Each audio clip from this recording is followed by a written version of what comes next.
మేము గతంలో 2-3 రోజుల నుంచి చెప్తున్నాం. దగా పాలన, ప్రజా వంచన చేస్తున్న ఈ రేవంత్ రెడ్డి ప్రభుత్వం శాసనసభ్యుల హక్కులు కూడా కాలరాస్తూ, అసలు శాసనసభాపతి పర్మిషన్ లేకుండా శాసనసభ్యులను ఇష్టం వచ్చినట్టు పూర్తి స్థాయి నిర్బంధం, అణచివేత ధోరణితో ఈ ప్రభుత్వం వ్యవహరిస్తుంది.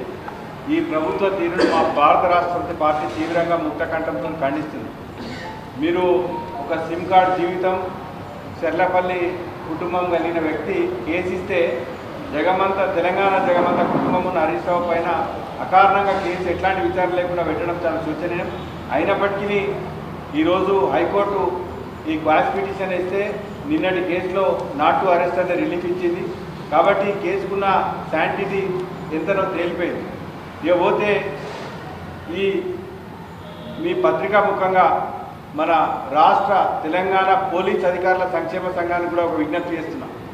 మీరు తెలంగాణ రాష్ట్రం ఏర్పడడంలో ఇక్కడి ప్రజలు, ఇక్కడి మట్టి, అన్ని సబ్బండ వర్గాలు ఏకమై కృషి చేసిరు.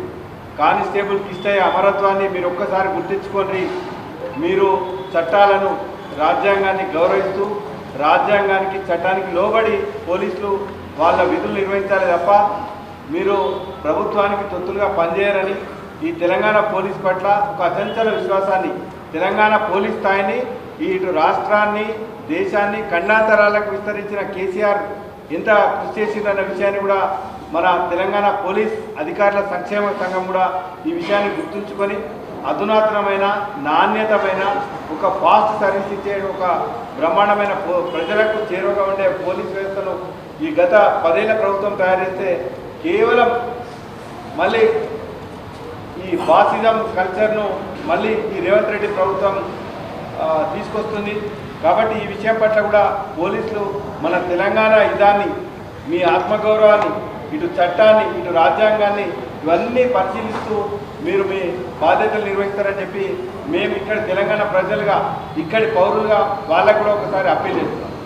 ఏది ఏమైనప్పటికీ వీళ్ళు ఈ వారోత్సవాలు, విజయోత్సవాల పేరిట మళ్ళొక్కసారి అసలు కాంగ్రెస్ పార్టీ డిఎన్ఏనే మోసము, వంచన, దగ, వాళ్ళ దగా పాలన, ప్రజా వంచనోత్సవాలు జరుపుతున్న ఈ రేవంత్ రెడ్డి ప్రభుత్వం నిన్న వైద్య శాఖ కావచ్చు, మొన్న వ్యవసాయ శాఖ కావచ్చు, నిన్న ఉద్యోగులకు యువ వికాసంలో ఎంత దగా ఉందో మరి ఇక్కడి తెలంగాణ ప్రజలైన యువకులు, రేపటి భవిష్యత్తు తరాలకు నిజమైన వారసులైన యువకులు కూడా మీరు ఆలోచించాల్సిందిగా మీ అందరికీ విజ్ఞప్తి చేస్తున్నాం.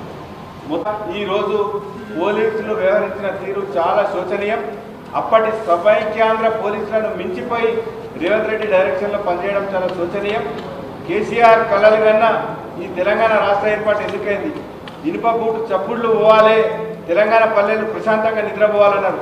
శాసనసభ్యులకి రక్షణ లేకుండా వీధి గుండాలకి ఈడ్చుకొని పోయి మొన్న పట్నం నరేందర్ రెడ్డిని, ఈరోజు కౌశిక్ రెడ్డిని, అదే రకంగా తెలంగాణ 4 కోట్ల ప్రజల గొంతుకైనటువంటి హరీష్ రావు గారిని అకారణంగా ఒక శాసనసభ్యుని ఎందుకు అరెస్ట్ చేస్తున్నారని చెప్పి అడిగే హక్కు కూడా లేకుండా నిర్బంధంలోకి తీసుకుపోవడం చాలా శోచనీయం.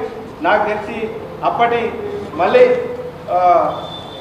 ఈ రకమైన నిర్బంధం ఎక్కువైతే మళ్ళీ ఇక్కడ తీవ్రవాదం ప్రబలే అవకాశం ఉంటుంది. తెలంగాణ మెత్తటి గుండె కాబట్టి ఈ మట్టిని మళ్ళీ మీరు పాడు చేయదు. మళ్ళీ పొట్టకోటి కోసం పోలీస్ అన్న మా పుట్టలు కొట్టద్దనే మళ్ళీ పాటలు ఇట్లాంటి మళ్ళీ సమాజంలోకి వస్తాయి. కాబట్టి పోలీస్ అధికారుల సంక్షేమ సంఘం కూడా మీరు బాధ్యతగా కేవలం అధికారులుగా కాకుండా ఇక్కడి ఈ తెలంగాణ మట్టి బిడ్డలుగా కూడా ఈ ప్రాంతం యొక్క సెన్సిటివిటీని కూడా మీరు అర్థం చేసుకొని చట్టాన్ని రాజ్యాంగబద్ధంగా మీరు విధులు నిర్వహించాలని కోరుతున్నాం.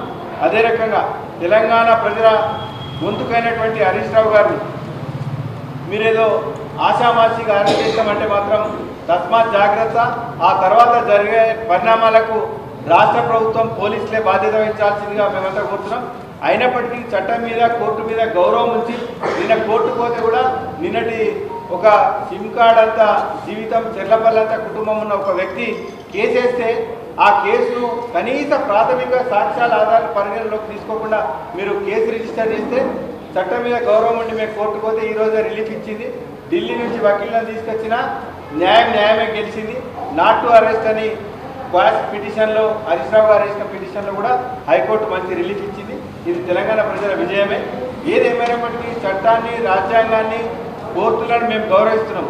పోలీసులుగా మీరు చట్టాలకు లోబడి ఉండే పోలీసులు మీరు ఖచ్చితంగా రాజ్యాంగానికి చట్టాలకు లోబడి విధులు నిర్వహించాలని, ఈ రకంగా అక్రమ అరెస్టులు చేస్తే ఈ మళ్ళీ ఇనుపపుట్టు చప్పుళ్ళు మళ్ళీ తెలంగాణ పల్లెల్లో తెలంగాణ నేల మీద పుట్టే తెలంగాణ ప్రజలు సహించారని చెప్పి, ప్రత్యేకించి సిద్దిపేట ప్రజలు అంత పెద్ద తెలంగాణ ఉద్యమానికి కేంద్ర బిందువు అయిన కేసీఆర్ హరీష్ రావు వారసులుగా ఎటువంటి పరిస్థితులలో ఈ నిర్బంధాలను అక్రమ అరెస్టులను మేము సహించమని చెప్పి తెలియజేస్తూ, మళ్ళొక్కసారి పోలీస్కి ఇస్తే అమరత్వాన్ని మీరు ఒక్కసారి ఆవహించుకొని ఈ తెలంగాణ నేల కోసం చట్టానికి రాజ్యాంగానికి లోబడి పోలీసులు పనిచేస్తారని చెప్పి ఆశిస్తూ, తెలంగాణ ప్రజలు తెలంగాణ సమాజం కవులు కళాకారులు వివిధ ఆలోచించే విద్యావంతులు కూడా ఈ అక్రమ అరెస్టుల పైన వెంటనే స్పందించాలని, లేకుంటే మళ్ళొక్కసారి తెలంగాణ నేల నిర్బంధం వైపు పోతుందని చెప్పి అనుమానాలు కలుగుతున్న విషయాన్ని మనం ముందే పసిగట్టి తెలంగాణ సమాజం మేల్కోవాల్సిందిగా మేమంతా కూడా ప్రజలకు విద్యావంతులకు సమాజానికి విజ్ఞప్తి చేస్తూ